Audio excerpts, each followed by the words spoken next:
Hi, welcome to the Agentic AI for Enterprise 2C. Topic of this session is RAG, which is Retrieval Augmented Generation.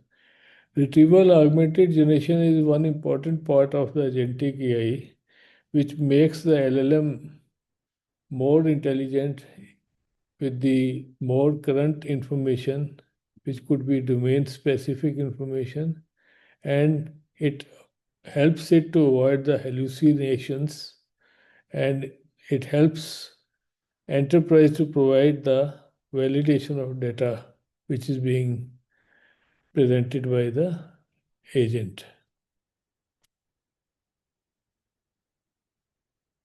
So what is RAG? It adds external information retrieval feature to the generative AI. Generative AI, as we know, has a latent storage where it has the data stored while training the LLM, and this latent storage data is augmented with a local retrieval facility that is provided by RAG. So local retrieval basically refers to a direct retrieval of information which could be structured or semi-structured external source. The information which is stored in the RAG database is a searchable information, and it's stored in the form of a vector. Now, each document or chunk of text is represented as a vector. So, vector is a numerical representation of the complex data, which could be text, image, and audio. It allows for a fast similarity searches based on the keywords. So, what really it provides is a fast search, and the text, image, and data which is stored, that is stored in the form of a vector.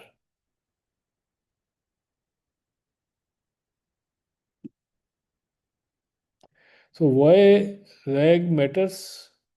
It addresses the key limitations of standalone LLMs.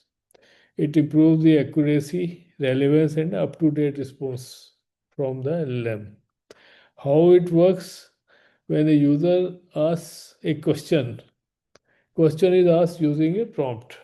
So system first retrieves the most relevant documents or pieces of information from the vector database.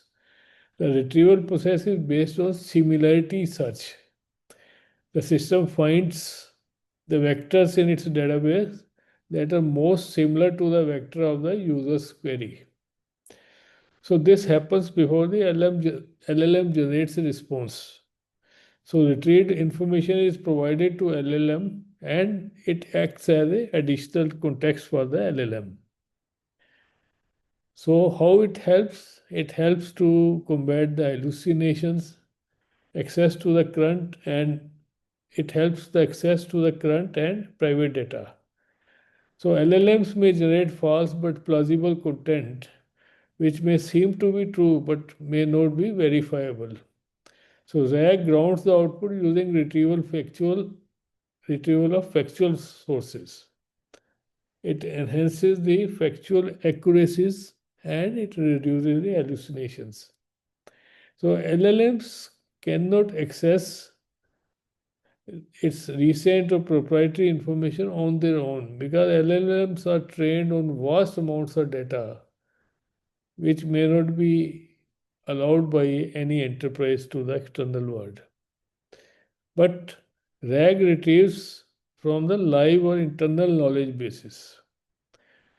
So if we combine the vector database of RAG and the LLM training data, we are able to create a very intelligent system which is presenting information which is verifiable, and it's augmented with the correct and domain specific data. So it provides the richer context to the response given by the generative AI, or now it's called agent.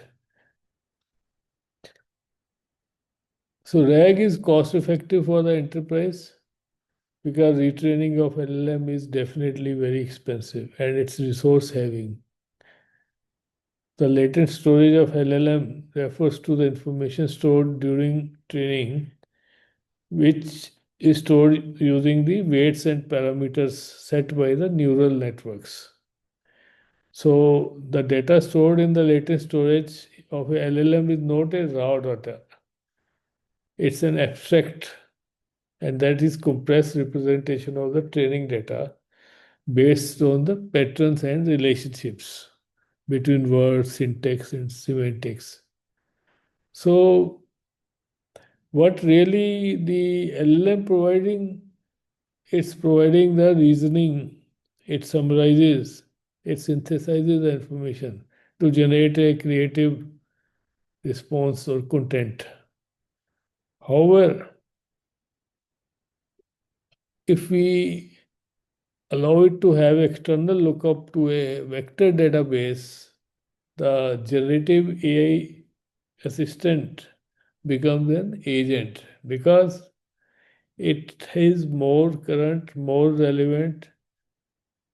It has access to the smaller and updatable knowledge base. So RAG is cheaper and scalable for organizations of all sizes. So in this chart, we are showing the comparison between RAG versus LLM storage. So in case of local retrieval, the raw and explicit data is stored like text and documents, but they are stored in the form of vectors. So these vectors have similarity search. So based upon the prompt, whichever say vector is similar to the vector of the prompt, that result will be fetched. While the latent storage is a compressed implicit representation of data patterns based upon relations and weights. So in case of RAG, external database or vector database is used, whereas in case of latent storage, it's neural network. Its weights and parameters are used to retrieve the information from latent storage. So how it is accessed? Uh, Local retrieval data is retrieved using a search process, semantic search, whereas the latent storage data is an implicit process of the neural network. So when model is generating a creative response at that time, it is accessing the information from the LLM storage. So primary purpose of RAG, it is providing specific and verifiable facts, whereas the latent storage is enabling the model to generate novel and creative content. So if we are looking up for a specific fact in a well-organized encyclopedia, we go for the information stored in the local retriever. Whereas if we are generating a sentence, in that case, we go in for the generative AI because generative AI has a creative capabilities. So RAG brings transparency and trust to the response generated by the LLM. RAG can even show the source of the information retrieved. It also supports the auditability and trust in AI systems.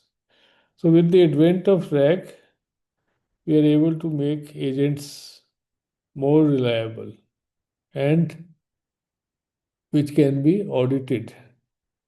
So to make AI trustworthy, RAG is very important.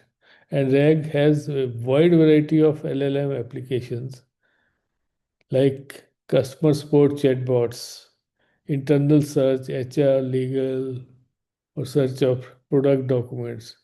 We can build one agent or series of agents with workflows and goal setting so that we can create a full agentic application for medical legal records which will have access to the real-time accurate content.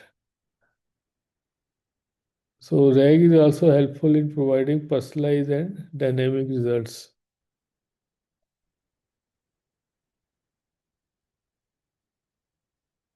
So as a summary, RAG enhances LLM with the retrieval power.